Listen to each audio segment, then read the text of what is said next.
I'm Natalie Brooks, and for most of my life, I thought loyalty was the same as love. That belief shattered the day my parents told me to pack my things and leave the house I had just bought for them.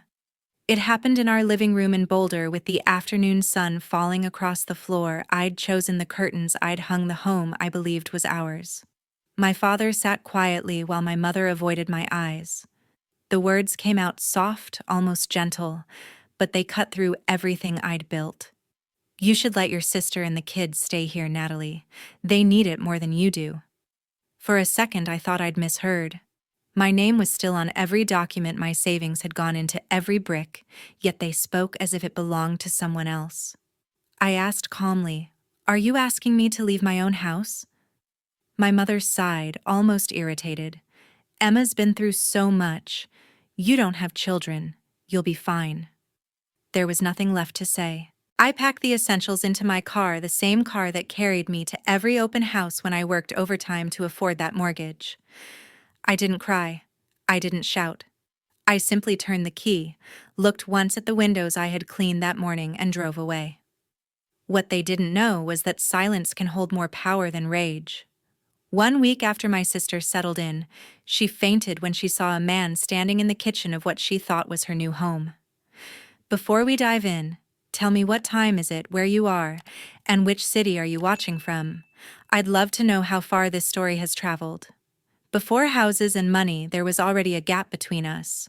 I remember Boulder not for its mountains or cold mornings, but for the small house where everything began to feel uneven.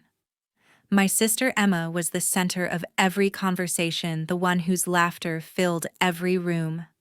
Mom always said she had a spark, something that made people adore her. I was the quiet one, the helper who washed dishes, cleaned the yard, and stayed out of the way. While Emma got to choose what to watch on TV, I was asked to check if the laundry was dry. It never felt unfair back then, just the way things were. Emma loved people. She joined every club at school, spent weekends at sleepovers, and always came home with stories about friends and parties. Mom smiled at every word she said. Dad laughed at her jokes, even when they weren't funny. I learned early that attention was something you had to earn, so I tried to be useful. I did my homework on time, kept my grades perfect, and got my first part-time job at a diner when I was 16.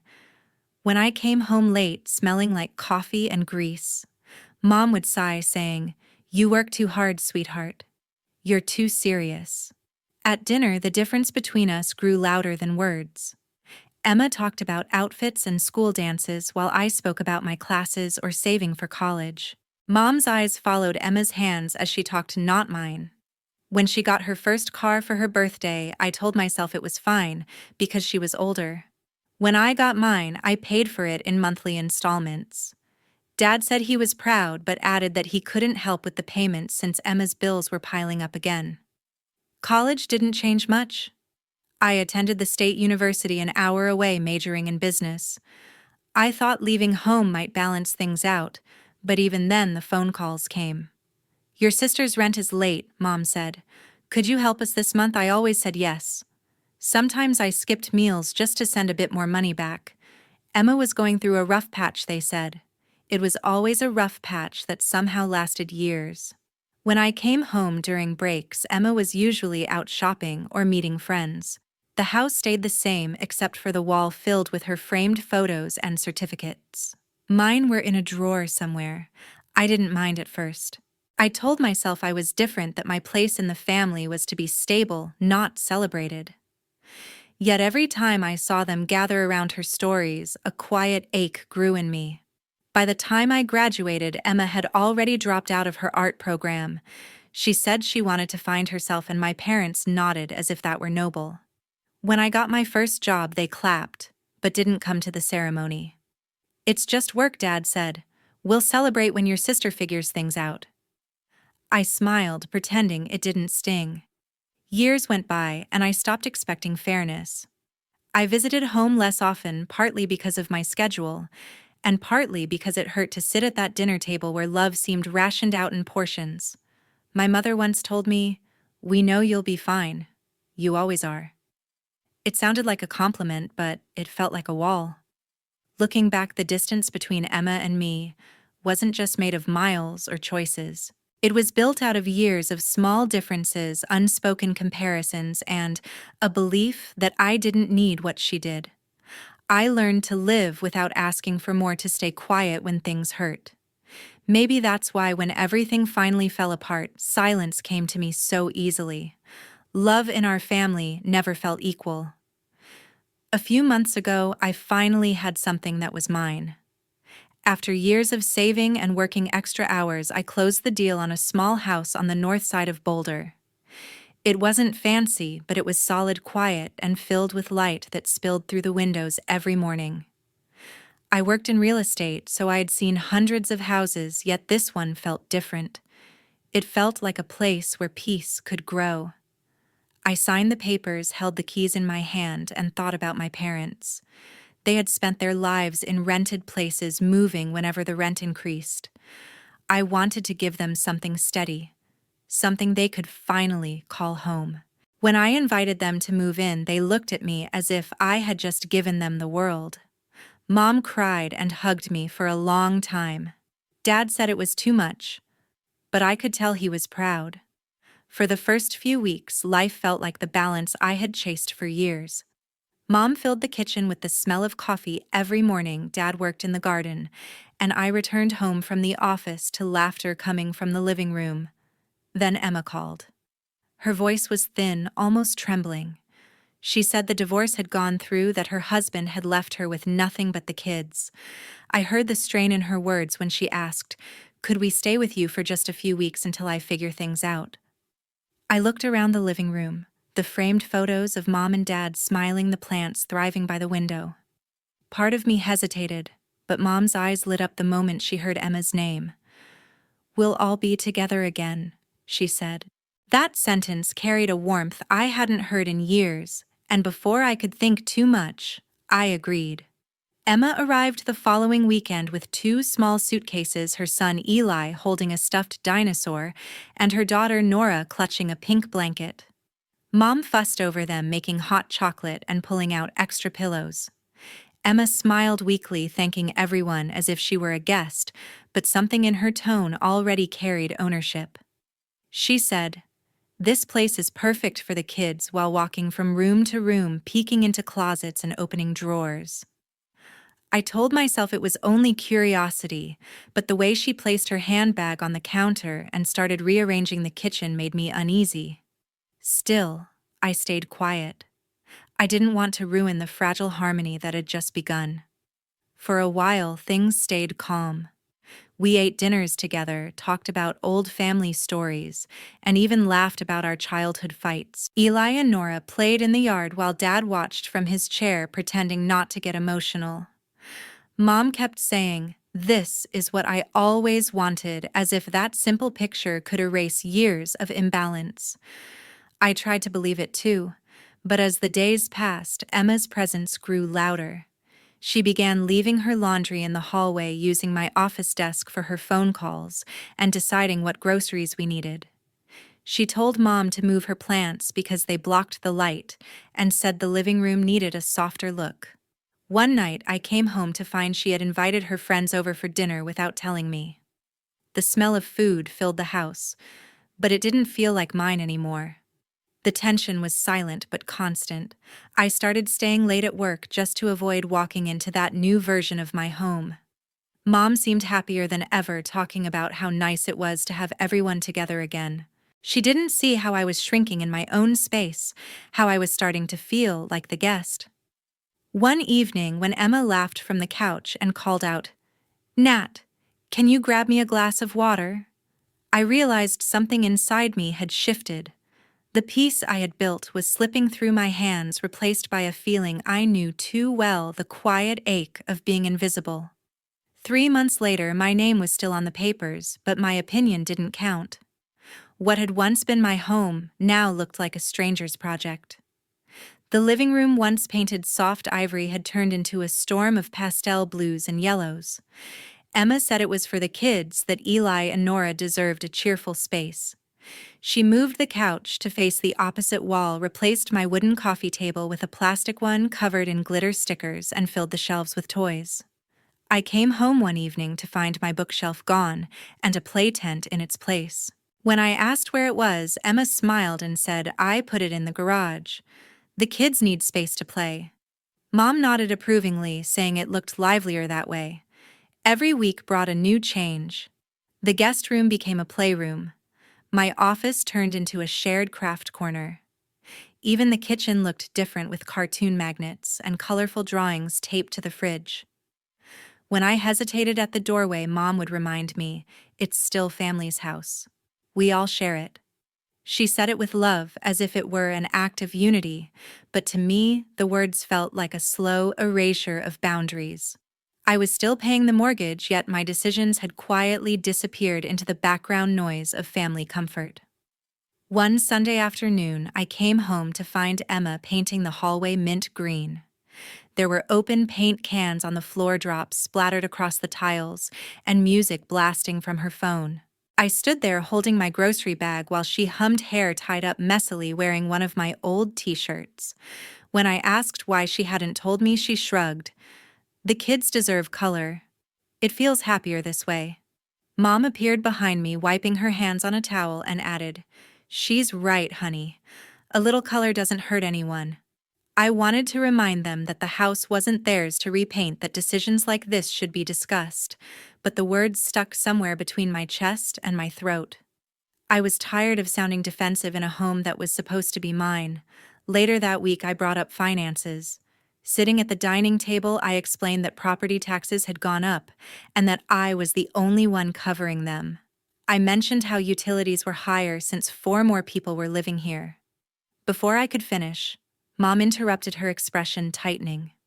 "You're being selfish, Natalie. Your sister just went through a divorce and you're talking about money." I looked at her stunned, trying to understand how helping my own family had turned into a moral flaw.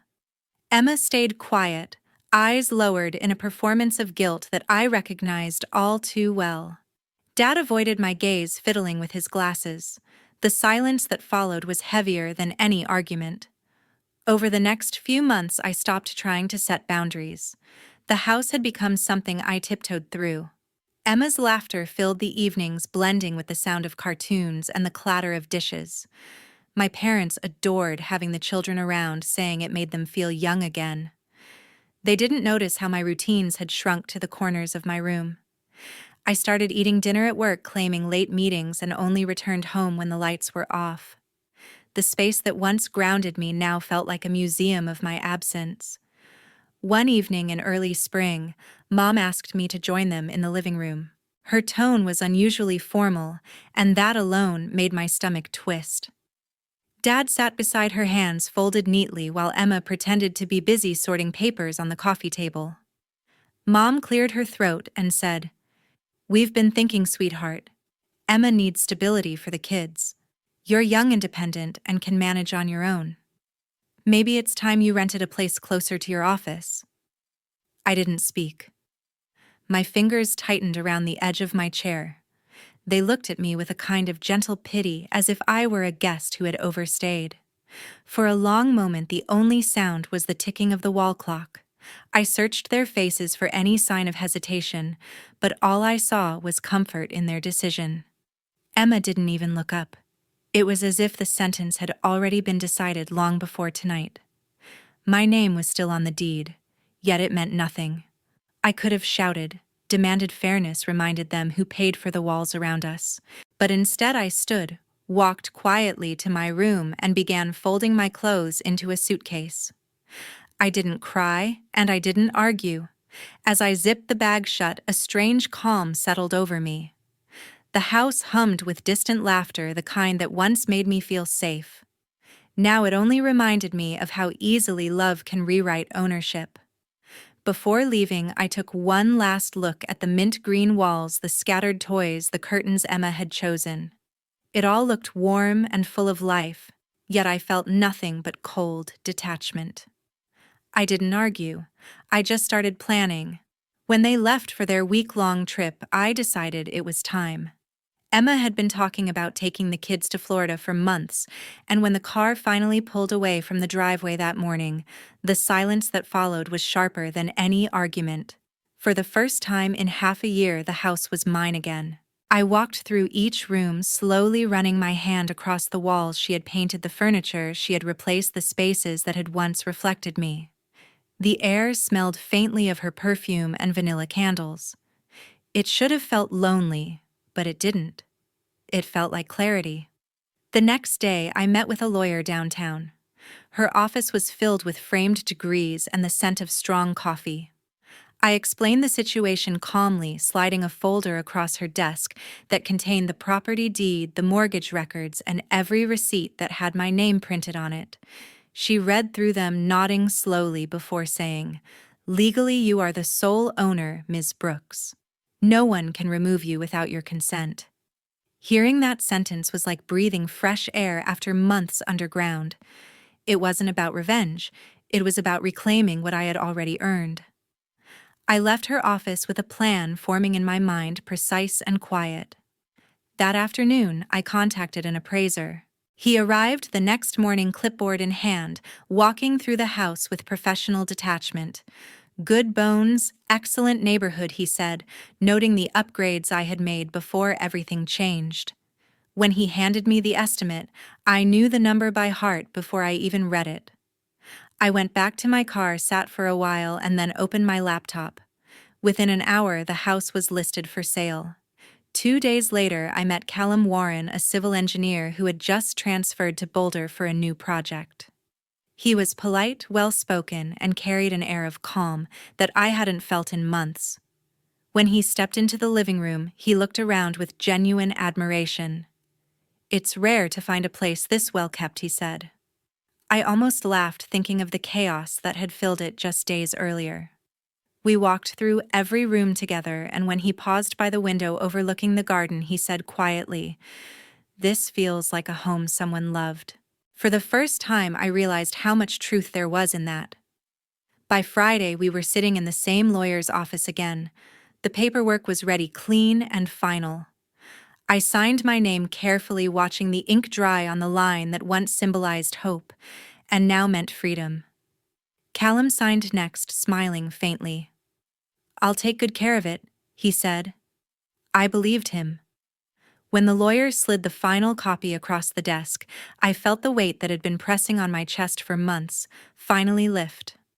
That evening, as the sun dipped behind the Rockies, I stood outside the house for the last time. The windows reflected the fading gold light, and for a moment I remembered all the mornings I had stood there dreaming about giving my parents stability. The irony was almost poetic. I took one photo not for nostalgia, but as proof that endings can be quiet too. Back in my car, I opened my laptop, typed a short email, and sent it to my family's shared inbox. Ownership transfer completed. No explanations, no apologies. I drove out of Boulder that night, the city lights fading behind me. I didn't know where I was heading, only that I needed distance.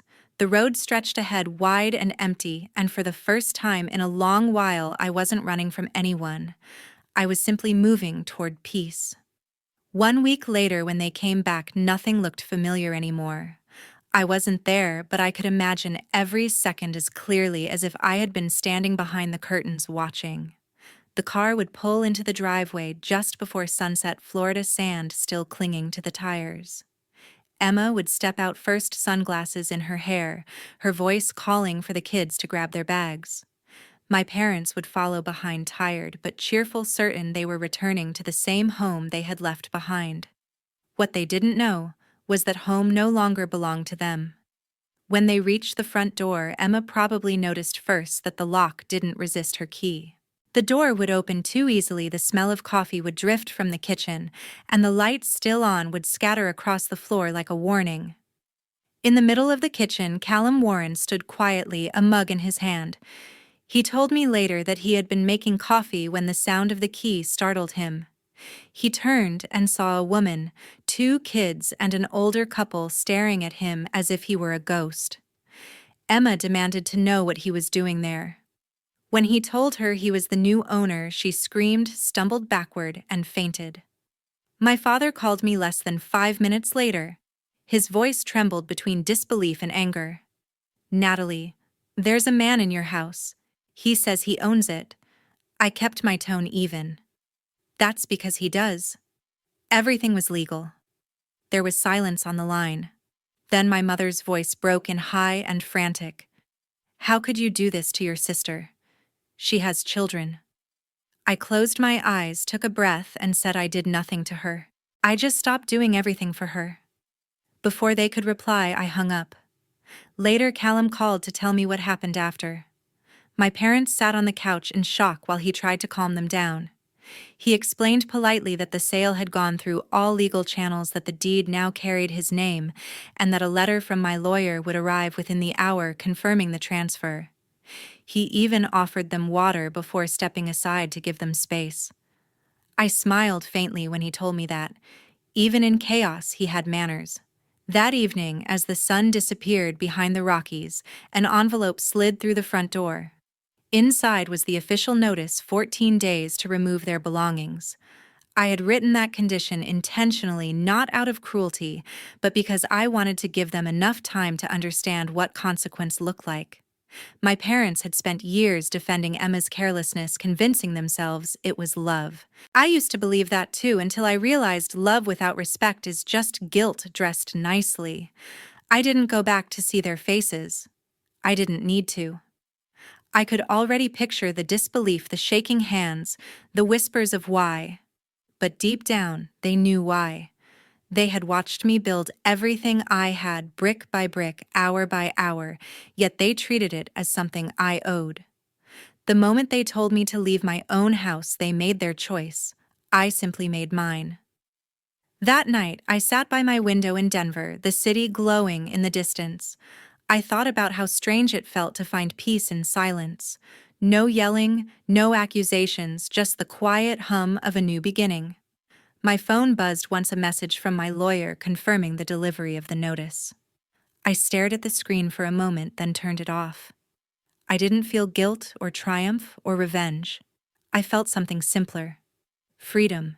People might say I went too far, but they didn't live through the years of small betrayals that led here. They didn't hear the words that made me feel like a guest in my own life. So when I finally walked away, it wasn't cruelty, it was clarity. No, I didn't betray my family. I finally stopped betraying myself. A few months later, Boulder's cold mornings didn't feel heavy anymore. I had learned to love their quiet rhythm, the way the air bit gently at my cheeks. As I walked to the cafe near my apartment, the steam from my coffee fogging the window while the city woke up around me. Life had slowed down, and for the first time in years, the stillness didn't scare me. My apartment was small, but bright, tucked close to the city center where everything felt within reach, yet peacefully distant from the noise of my past. I worked as a freelance designer, picking my projects carefully, spending long afternoons surrounded by sunlight, sketchbooks, and the hum of my old laptop. There was no pressure to please, no one waiting to judge how I spent my hours. It felt like breathing freely after holding my breath for too long. I didn't hear from my family much after that week. My parents stayed in Boulder but chose silence, as if pretending I didn't exist would undo what had happened. Maybe they didn't know what to say, or maybe they did, but couldn't bear to face the truth that I had finally acted like someone who knew her worth. I used to check my phone, half expecting a message from my mother, but the screen always stayed blank. Over time, I stopped looking. Peace can be strange at first. It's quiet, almost too quiet, until one day you realize that quiet is what healing sounds like. Emma lost her job 2 months after the house was sold. A mutual acquaintance mentioned it casually over coffee, unaware of the history between us. She's been struggling since the move, they said. Rents are insane right now. I think she's staying in some old duplex on the edge of town. I nodded, offering nothing more. There was a time when that news would have broken me, when I would have rushed to help, called, offered money, or found solutions she didn't deserve. But now I simply felt nothing sharp. Nothing cruel, just distance. She had built her tower of entitlement high enough. I had only stopped climbing it. My parents didn't ask me to visit for the holidays. They probably knew I wouldn't. Instead, I sent birthday cards for Emma's kids, small notes, written in careful handwriting, never signed, with anything more than Aunt Natalie. It wasn't forgiveness, not yet, but it was a quiet gesture of hope that maybe someday they would understand there was still love, even if it now came from afar. One morning in early March, I woke up to an email from Callum Warren. The subject line read, "Your house." I opened it expecting something formal about paperwork, but inside was a single sentence. "Your house is happy now," and a photo. The garden was in full bloom, tulips lining the path I once walked barefoot, the light spilling over the porch like a soft memory. The sight didn't sting. It warmed me. I realized the house had never really been about ownership. It had been a mirror of me, neglected, misused, then finally reclaimed and given a chance to breathe again. That night, as snow fell lightly outside my window, I sat by the heater with my sketchbook on my lap and whispered to myself, "You did the right thing." For the first time, I truly believed it. Freedom wasn't loud or dramatic. It was this: the sound of wind outside, and the calm of knowing I didn't owe anyone anything more. Sometimes loving your family means learning when to walk away. I learned that endless giving doesn't build love. It only builds expectation. Boundaries aren't walls. They're doors that open to peace. And peace, I finally understood, isn't given, it's chosen. Thank you for listening till the very end. I hope my story reminds you that choosing peace isn't selfish, it's survival. What would you have done in my place? Share your thoughts below. I read every single one.